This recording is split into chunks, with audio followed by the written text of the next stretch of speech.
विकसित भारत के सबसे बड़े दुश्मनों, दिमागी रूप से दुश्मनों में से एक नेशनल टेस्टिंग एजेंसी है। ये नेशनल ठग एजेंसी जब से आई है तब से सिर्फ और सिर्फ एग्जाम गोड़ रही है। इसका काम था केंद्रीय रूप से इम्तिहान करवाना, लेकिन ऐसे लगता है कि इम्तिहान का तो केंद्रीयकरण नहीं हुआ, लेकिन विफलता, भ्रष्टाचार और निकम्मेपन का केंद्रीयकरण इस संस्था ने जरूर कर लिया है। यह संस्था चाहती क्या है? इस संस्था के पेपर सेटर पेपर लीक करते हैं। इस संस्था में लोग एक एग्जाम भी ढंग से नहीं करा सकते। कभी पेपर लीक हो जाता है, कभी एग्जाम के सेट होने में बहुत सारी गलतियां निकल आती हैं। नतीजा ये होता है कि एग्जाम बार बार कराना होता है। देश के पास क्या अतः समुंदर भरा हुआ पैसा है क्या कि बैठ करके एनटीए यानी कि नेशनल टेस्टिंग एजेंसी के निकम्मेपन के चलते बस री एग्जाम पर पैसा बहाते चले जाएं? इसमें कोई गौरवान्वित महसूस करने की बात है क्या कि हमने अपनी दोष पकड़ लिया और उसके बाद हम री एग्जाम कर रहे हैं? दोष हो ही क्यों रहा है? इसीलिए एक नेशनल टेस्टिंग एजेंसी बनी। इस एजेंसी जिसमें इसके भ्रष्ट होने की बात सामने आई है, एक एजेंसी जिसके निकम्मेपन होने की बात सामने आई है, एक एजेंसी जो ना नीट करा सकती है ना अब यूजीसी नेट करा सकती है ढंग से एक ही बार में, उस एजेंसी के होने की जरूरत भी है या नहीं? क्या विकसित भारत के लिए सबसे बड़ी चुनौती यही नेशनल टेस्टिंग एजेंसी बन गई है? नमस्कार, मेरा नाम है संकेत उपाध्याय और आप देख रहे हैं इशारों में डबल चेक। मैं आपको जरा कुछ चीजें दिखाना चाहता हूं। एनटीए ने अब यह आदेश दिया है कि री एग्जाम होगा। किसमें? यूजीसी नेट में। कौन कौन से पेपर? अंग्रेजी, कॉमर्स और सोशियोलॉजी के पेपर, इनको स्क्रैप कर दिया गया है, इनको हटा दिया गया था। इम्तिहान कब हुआ था? जून में। री एग्जाम कब होगा? सितंबर में। बैठ करके यूजीसी नेट के जो छात्र हैं वो यही करते रहें। आप निकम्मों की तरह पेपर सेट करें, आप कोई एक्शन ना ले, एक के बाद एक पेपर आप गोड़ दें और उसके बाद उम्मीद यह की जाए कि जो छात्र हैं वो अपने भविष्य के लिए किसी ना किसी तरीके से तो आएंगे ही और करेंगे ही। तो multiple errors have been found. आपको दिखा दें कि हुआ क्या है। Multiple errors have been found. Repeated questions force fresh examination in September. National testing agency ने माना है कि papers carrying such defects do not meet standards of fairness. तो फिर कराया क्यों?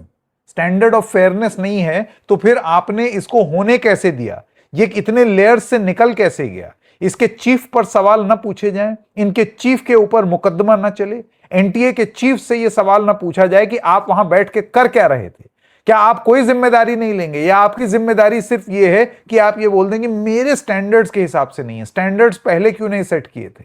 इतने सारे भविष्य से खेलने का अधिकार एनटीए के चीफ ने क्यों ले रखा है और ये माफी पर माफी क्यों करते चले जा रहे हैं? अब इस बार क्या गोड़ दिया एनटीए ने, आपको वो बता दें। बेसिक्स जान लेना बहुत जरूरी है किसी भी खबर में। तो यूजीसी नेट, ये डबल चेक की एक रिसर्च रिपोर्ट है आप लोगों के सामने।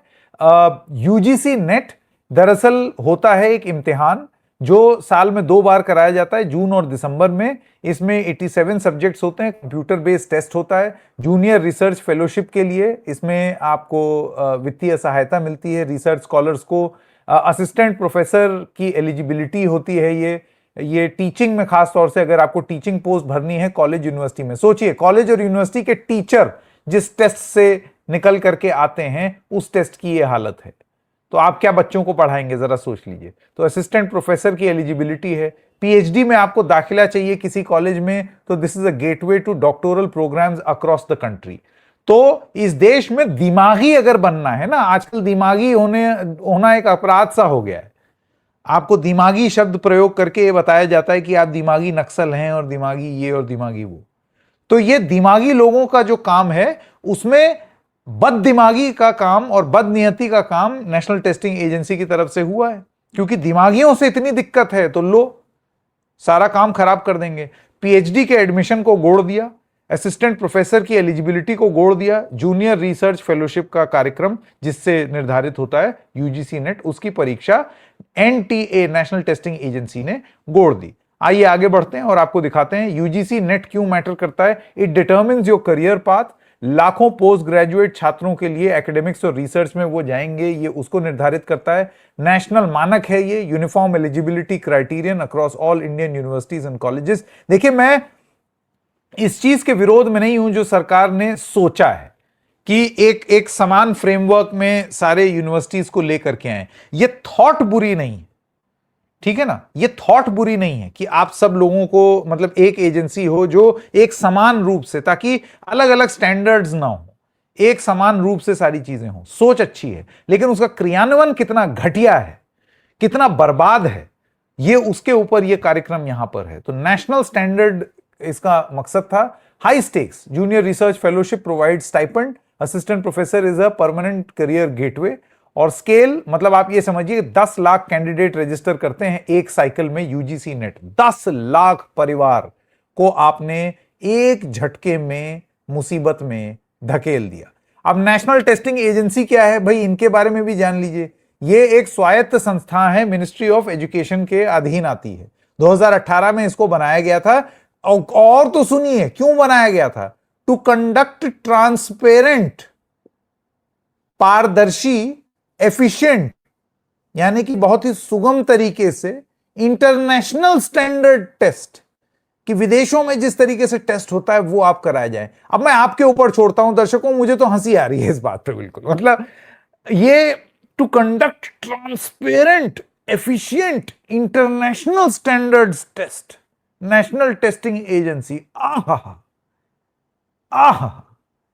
और हो क्या रहा है, कमेंट सेक्शन में बताइएगा कि आपको क्या लगता है 2018 से अब तक कितना ट्रांसपेरेंट, कितना एफिशिएंट और कितना इंटरनेशनल स्टैंडर्ड कर लिया है नेशनल टेस्टिंग एजेंसी। आपके ऊपर छोड़ता हूं। मैंडेट था कि NEET, JEE Main, CUET, UGC NET, CSIR NET और कई सारे और ये एग्जाम कराएंगे। इनका दावा है कि हम लोगों ने, इनका दावा क्या है, मोटो है इनका, फेयर, ट्रांसपेरेंट, क्रेडिबल। फेंक फेंक के शब्द मारे हैं, लेकिन क्या है कि आपका मोटो तो किसी के भी गले नहीं उतर रहा भाई। मतलब ये तो बहुत बड़ी मुसीबत हो गई है। ना तो आप फेयर हैं, ना ही आप ट्रांसपेरेंट हैं, और क्रेडिबल तो अब क्या ही बोलें। स्केल 15 से ज्यादा मेजर नेशनल एग्जाम्स हर साल करोड़ों छात्रों के लिए कराने वाली ये नेशनल टेस्टिंग एजेंसी हर साल बवाल में आती है। भ्रष्ट लोग हैं इसके अंदर। आप जानते हैं अभी नीट यूजी के केस में किस तरीके से घड़ी लेते हुए पकड़े गए थे इनके एग्जाम सेटर, है ना। घड़ी मतलब पैसा, किस तरीके से फिजिक्स का पेपर आउट कर दें, उसके लिए एक स्टूडेंट आया इनके घर की सर मैं सर को घड़ी गिफ्ट करना चाहता हूं। सर घड़ी लेकर के पेपर लीक कर रहे थे, सीबीआई की चार्जशीट में है, मनगढ़ंत कहानी नहीं बता रहे। Next, how NTA runs UGC net, ये जरा जान लीजिए। दरअसल क्वेश्चन सेटिंग इस तरीके से होती है कि expert panels plus outsourcing of paper creation and translation. Moderation किस तरीके से होता है, internal review for accuracy, language fairness. CBT delivery computer based test है, तो वो पूरे मतलब कई सैकड़ों सेंटर होते हैं इसके। आंसर की कैसे बनती है, प्रोविजनल की होती है, एक चैलेंज विंडो होता है और फिर फाइनल की। यानी कि इतना सिस्टम है बना हुआ, उसके बाद भी गोड़ दिया। मतलब हद निकम्मापन, या तो भ्रष्टाचार है या निकम्मापन है कि इसके बाद भी आपने, चैलेंज विंडो के बाद भी आपने गोड़ दिया। नतीजे कैसे आते हैं, normalisation, cut off, junior research fellowship allocation और ई सर्टिफिकेट मिलते हैं। नॉर्मलाइजेशन का मतलब यह हुआ कि अगर कोई पेपर टफ है तो आप उसमें मार्किंग हल्की कर देंगे, और अगर कोई पेपर आसान है तो उसमें मार्किंग टफ कर देंगे, ऐसा यह बताया जाता है। कट ऑफ भी इसमें सेट होती हैं कि भाई इतना परसेंटेज आया तो इतने लोग कर पाए, नहीं कर पाए, ठीक है। अब यूजीसी नेट 2026 को 22 से 30 जून को एग्जाम विंडो थी। 87 सब्जेक्ट्स थे, कंप्यूटर बेस्ड टेस्ट था और लाखों कैंडिडेट थे इसमें, 10 लाख से ज्यादा। इट वॉज कंडक्टेड, जैसे कि हमने बताया, JRF, eligibility for assistant professor, admission to PhD programmes. लेकिन 3 पेपर फेयरनेस टेस्ट में हार गए, और वो भी कब, अब पता चला उनके बारे में, कब, जब नतीजे आ गए। इंग्लिश, कॉमर्स और सोशियोलॉजी, इसमें इन्होंने, एनटीए ने एज यूजुअल गोड़ दिया। कैंडिडेट्स ने क्या सवाल उठाए ये जरा देखिए। ट्रिगर क्या था, multiple complaints flooded NTA after the June examination. Factual error थे क्वेश्चन में, सोचिए मोटो क्या था इनका? Credible, international level, transparent. ऐसा टेस्ट कराएंगे जो किसी ने देखा नहीं होगा। विकसित भारत बनेगा इस टेस्ट से। फैक्चुअल एरर हो गई क्वेश्चंस में, टाइपोग्राफिकल एंड स्पेलिंग मिस्टेक्स। मतलब कोई कितना निकम्मा हो सकता है कि आप स्पेलिंग मिस्टेक्स कर रहे हैं, टाइपो एरर कर रहे हैं। ट्रांसलेशन डिजास्टर, मतलब आप जो तर्जुमा करते हैं भाषा में, उसमें आपने एकदम गोड़ दिया। Misspelled names of prominent scholars, scholars के नाम, जाहिर सी बात है कि तो कम दिमागी इंसान ने पेपर सेट किया है।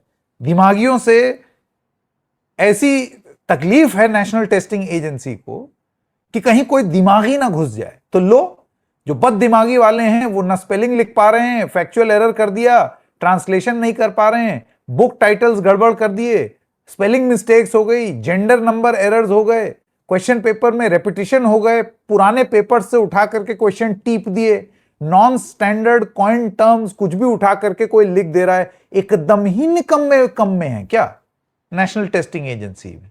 दिमागी नहीं है क्या बिल्कुल भी? दिमागी होने से एलर्जी हो गई? दिमागी होना क्या अपराध हो गया है नेशनल टेस्टिंग एजेंसी में? फिर आप क्रेडिबल और फेयरनेस और इंटरनेशनल स्टैंडर्ड कैसे करेंगे अगर आप दिमागी नहीं होंगे? तो दिमागियों से इतनी नफरत क्यों है नेशनल टेस्टिंग एजेंसी? अब वेयर एनटीए वेंट रॉन्ग, जैसे कि हमने आपको बताया, ये सारी factual errors, translation failures, scholar name, ये सारी चीजें हम आपको ऑलरेडी बता चुके हैं। Questions copied from past papers, अंग्रेजी के 150 सवालों में 67 क्वेश्चंस कॉपी, टेपा। कॉमर्स के पेपर में 80 प्लस सवाल टेप दिए पुराने से। बहुत महान काम किया, मेहनत ना करनी पड़े, सीधा सीधा कॉपी। री एग्जामिनेशन शेड्यूल अब ये स्क्रीन पर आपके सामने आ गया है। अंग्रेजी 9 सितंबर 2026 को होगा, कॉमर्स 9 सितंबर 2026 को सेकंड शिफ्ट में होगा, 3 बजे से 6 बजे, अंग्रेजी 9 बजे से 12 बजे, यानी कि ये सारे लोग फिर से एग्जाम बैठेंगे। आप दोबारा ये पूरी मेहनत करा रहे हैं। सोशियोलॉजी 10 सितंबर 2026 को 9 बजे से 12 बजे के बीच में होगा। इतना बड़ा परोपकार किया है, जरा नीचे ब्लू वाली लाइन तो देखिए। नेशनल टेस्टिंग एजेंसी ये कहती है हम कोई एडिशनल फीस नहीं लेंगे आपसे। अरे भाई साहब, ये जो आपने एहसान तले लाद दिया है इस देश के लोगों पर कि आप फीस नहीं लेंगे, सब माफ कर दिया, 7 खून माफ आपके। क्यों? क्योंकि आप फीस नहीं ले रहे हैं। और ये पैसा, ये जो एग्जाम आप दोबारा कराएंगे, लोगों से फीस नहीं लेंगे, लेकिन पैसा तो लगेगा ना। किसका पैसा लग रहा है? टैक्स के पेयर का पैसा लग रहा है। आपके निकम्मेपन और आपके भ्रष्टाचार का पैसा टैक्स पेयर दे रहा है। नो एडिशनल फीस आपने लिख दी। Results of other 84 subjects are not delayed. तो 3 सब्जेक्ट में तो डिले हो गया, तो ओवरऑल तो डिले होगा। यानी कि जितने भी छात्र हैं, जितने भी एस्पिरेंट्स हैं, उनके लिए तो मुसीबत आपने बढ़ा ही दी है आपके निकम्मेपन ने। तो ये नो एडिशनल फीस वाली बात तो करिए मत। अब स्टूडेंट्स कैसे इसका खामियाजा भुगतते हैं वो देखिए। Time lost, candidates have already appeared in June, now force to prepare and travel again. गरीब घर के लोग हैं ये, गरीब घर के लोग। बार बार ट्रेन की टिकट कराएं, बस की टिकट कराएं, बार बार आकर के एग्जाम दें, और फिर आप गारंटी पेपर पे गारंटी देंगे, स्टैम्प पेपर पे, कि दोबारा नहीं आप गोड़ देंगे या दोबारा नहीं कुछ गड़बड़ कर देंगे। आपका ट्रैक रिकॉर्ड तो अच्छा है नहीं। Mental toll, anxiety, disrupted plans for PhD admissions, job applications, ये सारी चीजें आप जो छात्रों को ढकेल रहे हैं। फाइनेंशियल बर्डन, जैसे मैंने बताया कि ट्रैवल करेंगे, स्टे करेंगे, लॉस्ट वर्क डेज, अपनी नौकरी छोड़ करके आकर के ये सब करेंगे। ट्रस्ट इरोजन, आप पर भरोसा कम है, आप मोटो अपना लाख देते रहिए क्रेडिबल, क्रेडिबल तो आप रहे नहीं नेशनल टेस्टिंग एजेंसी। अब एनटीए का जो ट्रैक रिकॉर्ड है वो आप लोगों को जानना बहुत जरूरी है। ये देखिए, 14 कंपेटिटिव एग्जाम कराए हैं एनटीए ने। Of the 14 competitive exams NTA conducted in 2024, 5 faced major issues. आप 14 में से अगर आपके 5 एग्जाम गड़बड़ होंगे तो कितने लाखों बच्चों का भविष्य के साथ आप खिलवाड़ कर रहे हैं। Parliamentary standing committee on education दिसंबर 2025 की रिपोर्ट का हिस्सा है ये जानकारी। ये तो ट्रैक रिकॉर्ड है आपका, ये असलियत है आपकी। जून 2024 में तो आप लोगों को मालूम ही है नीट यूजी किस तरीके से कैंसिल हुआ था। तो मैं आपको ये जरा दिखाना चाहता हूं। सॉरी, ये UGC net exam held on 18th June 2024, cancelled the very next day. Ministry of Education, integrity of examination may have been compromised. Inputs from Cybercrime Coordination Committee, paper allegedly found circulating on the dark net. Matter referred to CBI for investigation. CBI later filed closure report Jan 2025. उन्होंने ये बोला कि no evidence of actual leak found, यानी कि 2024 में भी यही paper cancel हो चुका है।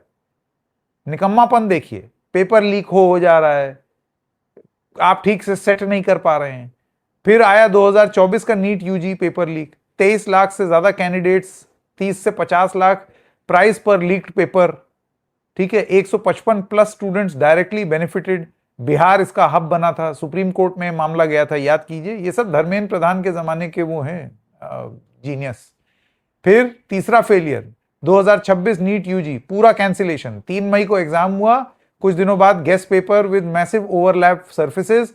12 मई 2026 को एनटीए ने पेपर कैंसिल कर दिया। सीबीआई की जांच हुई, 2026 जून में री एग्जामिनेशन हुआ, आउटकम आया, trust in NTA hit historic low, protest erupted. Jantar Mantar पर जो हुआ था वो सब तो हम जानते हैं, कॉकरोच जनता पार्टी बनी, आंदोलन हुआ, सब तमाम चीजें बोली गई कि एजुकेशन मिनिस्टर इस्तीफा दें, और फिर धर्मेंद्र प्रधान का फाइनली 25 जुलाई 2026 को इस्तीफा हुआ, क्योंकि बहुत देर तक उन्होंने दहशतगर्द और दुनिया जहां की चीज बोलने की कोशिश की, लेकिन वो लोगों के रोष से आप लड़ नहीं पाए। अब एनटीए क्यों विफल होता रहता है, ये जरा जानना जरूरी है।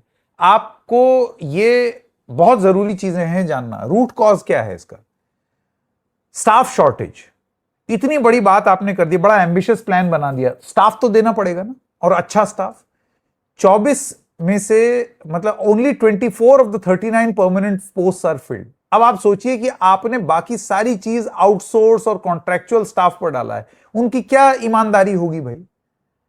39 परमानेंट पोस्ट में आपने 24 ही भरी हुई हैं। आउटसोर्सिंग में पेपर सेटिंग, ट्रांसलेशन, लॉजिस्टिक्स, ये सारी चीज आप आउटसोर्स कर देते हैं। आउटसोर्स वाले उस तरीके से काम करेंगे? तो धंधे के लिए, पैसे के लिए आए हैं ना। तो देख लीजिए क्या कांड हो रहा है। Fragmented structure, silos between exam divisions, knowledge of past failures not institutionalise. पहले की गलती आप लागू नहीं कर पा रहे हैं ढंग से, आप रिएक्टिव हैं, प्रीएम्प्टिव नहीं है। इसका मतलब क्या है कि पहले कोई कांड हो जाएगा, उसके बाद आप चेप्पी लगाएंगे और चाहेंगे कि लोग चुप्पी पकड़ लें। आप अपनी पुरानी गलतियों से सीखेंगे नहीं। कैश सरप्लस है क्योंकि फीस तो करोड़ों में आ रही है, लेकिन इंफ्रास्ट्रक्चर आपके पास परमानेंट नहीं है क्योंकि वहां आपने शॉर्टेज बना रखी है। इस वजह से एनटीए हारता रहता है। इसीलिए एक बात ये हो रहा है कि ये विकसित भारत का दुश्मन है भाई, ये नेशनल टेस्टिंग एजेंसी। इस तरीके से नहीं चल सकता, भंग कीजिए इसको, बर्बाद है ये। नए तरीके से इमेजिन कीजिए इसको, क्योंकि जो भी थॉट होगा उस थॉट के एकदम विपरीत गई है national testing agency. Has it failed in conducting examinations fairly and securely? यही आर्ग्यूमेंट है। ये इसमें कुछ लोग इसके डिफेंस में भी आते हैं, जरा स्क्रीन पर वो भी बात भी बता दूं क्योंकि वो पक्ष जानना भी जरूरी है। लोगों का कहना है कि देखिए प्रोएक्टिव रीटेस्ट होता है और रीटेस्ट में कोई एरर नहीं पाया जाता। ओहो, कितनी महान बात कर दी। कोई एक्स्ट्रा फीस नहीं। देखिए ये आप देख रहे हैं, बार बार ये बात बोलती है हम एक्स्ट्रा फीस नहीं ले रहे हैं। फ्री में नहीं हो रहा है ना एग्जाम, आप लोगों से नहीं ले रहे हैं, लेकिन ये जनता का, टैक्स पेयर का पैसा जा रहा है। Vast majority of papers are clean.